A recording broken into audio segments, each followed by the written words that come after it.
Pelo sinal da Santa Cruz, livrar-nos Deus, nosso Senhor, dos nossos inimigos, em nome do Pai, do Filho e do Espírito Santo.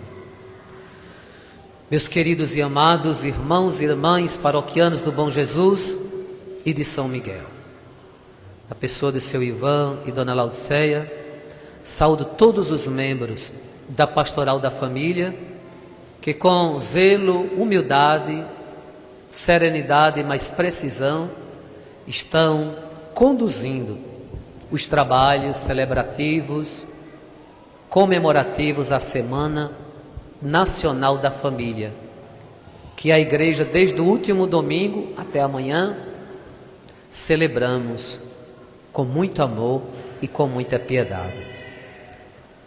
Com o tema Família, fonte de vocações, e o lema Corações ardentes, pés a caminho, ardentes de fé, ardentes de amor, ardente de paixão dos cônjuges entre si, ardente de carinho dos pais pelos filhos, ardentes pelo desejo de encontrar Deus, de fazer a vontade de Deus, e ardente de olhar para a Sagrada Família, Jesus, Maria e José, e por ela se encantar e desejar que a nossa também seja sagrada, que a nossa também seja bendita, que a nossa seja também união de amor, de compreensão, de carinho, sincero, puro e verdadeiro,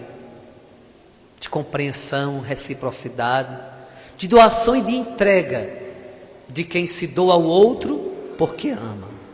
Não somente os cônjuges, mas os filhos e a família toda em seus membros se doarem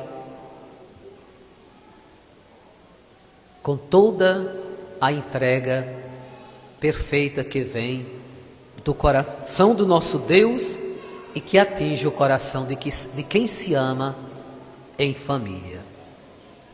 Também a Igreja hoje celebra, queridos casais já mencionados na acolhida, celebra não somente o matrimônio de vocês, que é um santo sacramento da Igreja, deixado por nosso Senhor Jesus Cristo, para ser um canal de graça e da bênção de Deus.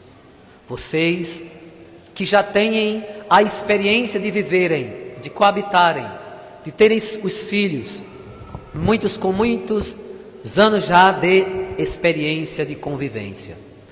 Hoje vocês vieram coroar, abrilhantar, consagrar e santificar o amor de vocês, que um dia Deus colocou no coração de ambos e os chamou para este altar. Vocês disseram sim, e no tempo de vocês disseram sim, e graças a Deus aqui estão. Permitam-me fazer uma comparação, sem menosprezar a dignidade, a beleza e o encanto do amor de vocês. Porque se estão aqui é porque verdadeiramente se amam. E nós temos um profundo respeito por este amor. Mas quando um casal vive já juntos, sem a graça do matrimônio, é como se ele estivesse relativizando ou deixando de lado da sua existência, da sua vida, do seu coração, um grande e o maior presente e tesouro que Deus quer dar, é a bênção. É como se ele dissesse assim, nós podemos viver sem a bênção de Deus. Pode não. Nós podemos viver sem a graça de Deus. Pode não. Nós podemos ser felizes sem a graça e sem a bênção de Deus. Pode até pensar que são felizes, mas se estava faltando o principal. É como se preparasse um bolo e não botasse nenhum enfeite. É como se fizesse uma bela casa, ornasse-a de tudo, mas não colocasse o telhado. É o brilho, é o toque principal, mais importante, e eu diria com toda a convicção da fé da Igreja, indispensável para a felicidade de quem se ama verdadeiramente em Cristo. Porque foi Ele que desejou, foi Ele que propôs, foi Ele que deixou que fosse assim. Que o homem deixasse sua casa, seu pai e sua mãe, unisse a sua mulher e tornassem um só corpo e uma só carne. E o que Deus uniu, o homem não separe jamais. Deus está unindo. Por isso, queridos casais, não tenham medo de se amarem, não tenham medo de serem fiéis, não tenham medo de lutar sempre, com todas as forças dos vossos corações, pela família que hoje é consagrada a Nosso Senhor, santificada como um templo de uma igreja doméstica que vai acompanhar vocês até os lares. Que lá, em casa, no leito conjugal e familiar, vocês se amem plenamente. Nunca coloque reserva quando o assunto é amar. Nunca coloque limites quando a medida é o amar. Porque para o amor não existe limites. Ele é sempre pleno. E em Cristo isso se torna possível. Então o casamento, o matrimônio, para a igreja é uma grande joia, um grande tesouro, que ela olha com tanto amor, carinho e distinção, para valorizar, dignificar, porque esta união do homem e da mulher sempre existiu, em todas as culturas, em todos os tempos, mas depois de nosso Senhor Jesus Cristo, aquilo que era uma simples bênção e união, torna-se sacramento. A bênção, eu posso desfazer da bênção. Quando eu não amo, não sou abençoado. Quando eu não perdoo, eu não sou abençoado. Quando eu não sou fiel, eu não sou abençoado. Quando eu desobedeço a Deus, eu estou perdendo ou relativizando a bênção. É uma coisa boa a bênção, mas com as nossas atitudes, nós podemos abrir mão dela e não usufruir a eficácia da bênção na vida do casal. O sacramento, porém, é maior do que a bênção. Se da bênção você pode desfazer-se, do matrimônio não. Se da bênção você pode negligenciar, do matrimônio não. Somente a morte separa. Até que a morte separe. É isso que eu vou perguntar daqui a pouquinho, e vocês terão que dizer sim, com convicção, com amor e com alegria, para constituírem esta grande graça de aliança de amor. É uma aliança que é fundamentada naquela aliança que Deus fez conosco, quando enviou Jesus do seio virginal de Maria, e que nasceu, que assumiu a nossa humanidade e que nos salvou. E para nos salvar, deixou os sacramentos, e entre eles este sacramento da família do amor, em que duas pessoas unidas pelo vínculo matrimonial torna-se uma só pessoa, um só corpo, para ter um só desejo e um só coração, para se amarem a ponto de dizer: eu já não vivo mais para mim mesmo, depois de Deus eu vivo para minha esposa, eu vivo para o meu esposo, depois de Deus, porque primeiramente Deus. Não coloque nem o seu casamento acima de Deus. Deus é que está acima de todos nós e de tudo, como ensina a palavra, não como dizem os atalhos e de ideologias políticas, nada a ver.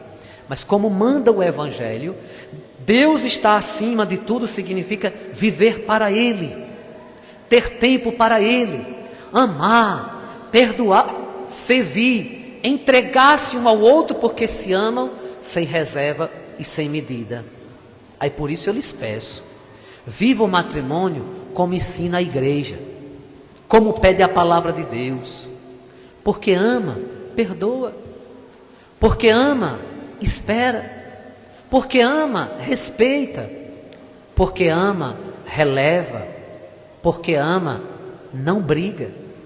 Porque ama, não trai. Porque ama, não duvida do amor. Porque ama, não tem ciúme. porque o ciúme é insegurança. Você deve amar de tal forma que você deve dizer: eu confio na minha esposa, eu confio no meu esposo, eu não preciso de ter ciúmes. A menos que seja naquela dimensão sadia, porque Deus também diz que tem ciúme dos seus, né? Mas não deve ser aquele ciúme doentio, apegagento, que não pode respirar do outro lado. Você respirou por quê? Cuidado, nem 8, nem 80, não é? O equilíbrio e a virtude está sempre no meio. Sejam, pois, casais simples, mas eu ainda lhes peço e lhes imploro como padre: tenham tempo para Deus, venham mais para a missa, escolha ao menos o domingo e não falte um sequer. E quando não puder no domingo, venha no sábado. Não podendo ir no sábado, procure um dia, para que esse dia seja sagrado de você oferecer sua vida e seu coração a Deus. Que Deus confirme a graça e o amor de vocês neste santo matrimônio. Por fim, a igreja celebra hoje uma solenidade, a Assunção gloriosa de Maria ao céu. Diz este dogma de fé da igreja que a Virgem Santíssima, Mãe de Deus, por ter sido Imaculada Conceição, concebida sem a mancha do pecado original, por ter sido virgem antes, durante e depois do parto, em virtude da missão de Jesus, de ser Mãe de Deus, por ser verdadeiramente Mãe de Deus, porque Jesus é Deus, ela, ao transcurso de sua vida mortal e comum dessa existência, ela foi elevada. Os anjos a elevaram para o céu em corpo e alma, porque o seu corpo não poderia se decompor como os demais corpos nossos, porque os nossos se decomporão por causa do pecado. Ela não teve pecado. O que é incorruptível, ou seja, não tem a corrupção do pecado, não poderá experimentar a corruptibilidade da carne. Então Maria teve o seu corpo incorruptível elevado para o céu em corpo e alma, porque ela sempre esteve presente na vida de Jesus. E ela foi a primeira pessoa que Deus deu a Jesus. Foi a mãe, que esteve desde a concepção até a crucifixão, em toda a vida pública de Jesus, na sua infância, no seu Calvário, na evangelização. Lá estava Maria. Uma vez foi convidada para um casamento com Jesus, e lá ela intercedeu e ele transformou vinho em água, lembra? As bodas de Caná, João capítulo 2, versículo de 1 a 11, mostra que Maria é um ser especial, não é deusa, mas é mãe de Deus. Não é mais do que Jesus, mas depois de Jesus, ninguém foi maior do que Maria, nem os anjos. Ela teve a graça de gerar e de dar a vida ao Salvador, por isso ela está no céu. A palavra de Deus que nos foi proclamada hoje nos deixou bem claro esta lição. A primeira leitura fala do Apocalipse de São João, que uma mulher vestida do sol, tendo a lua debaixo dos pés, é Maria. O sol é Jesus, a lua para dizer que é uma nova criação, que não somente a humanidade, mas que os astros e toda a humanidade foi recriada por Jesus Cristo e passou pelo esse episódio de Maria gerar e de dar ao filho Jesus. Ela que o protegeu contra o dragão, ela que é mãe, ela que estava coroada de 12 estrelas, representando as 12 tribos de Israel e os 12 apóstolos, a nossa igreja católica, da qual ela é mãe.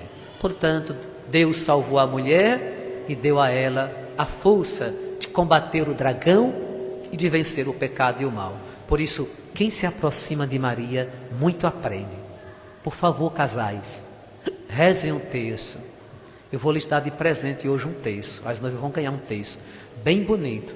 E eu queria que este terço que vocês vão receber de presente, que o marido vai colocar no seu pescoço, é para vocês lembrarem que rezando sempre o terço, vocês serão muito mais felizes.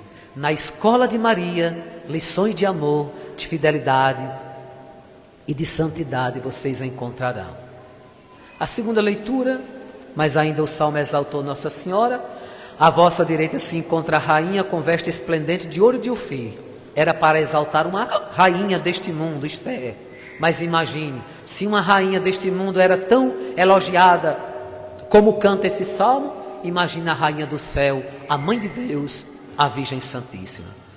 A segunda leitura fala que Cristo, como primícia depois dos que pertencem a Cristo, por uma ordem, Maria, depois de Jesus, foi a primeira. E ela é também modelo da humanidade e de todos nós, de qual ela é mãe, de todos nós.